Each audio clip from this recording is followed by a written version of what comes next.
आज आसुचंती प्रधानमंत्री शुभारंभ हब सुभद्रा योजना गाड़कणरे पीएम आवास हिताधिकारी सह आलोचना।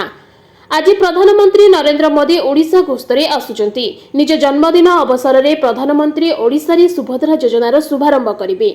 योजना अधीन 5,000 टंकार प्रथम किस्ती हिताधिकारी अकाउंट को डीपीटी माध्यम प्रेरण कर प्रधानमंत्री 26 लाख पीएम आवास ग्रामीण एवं सहरांचल हिताधिकारी गृह प्रवेश कराइबार कार्यक्रम रही।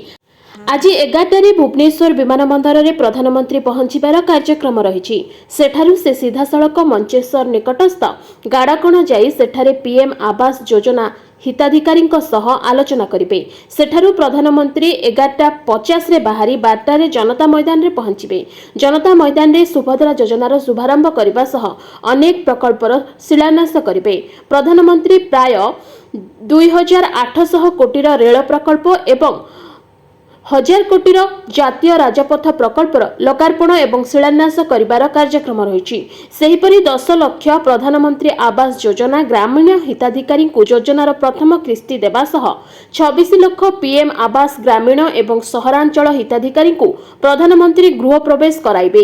एहा सह से आवास प्लस 2024 ऐप को मध्य लोकार्पण करिबार कार्यक्रम रही। प्रधानमंत्री प्राय 2.5 घंटा भुवनेश्वर रहिबा परे दिल्ली अभिमुखे प्रत्यावर्तन करेंगे। अपरपक्षे बैठक में राज्य कोण अनुकोणरू महिला अंशग्रहण करने 4 जन केंद्र मंत्री जोग देबार कार्यक्रम रही।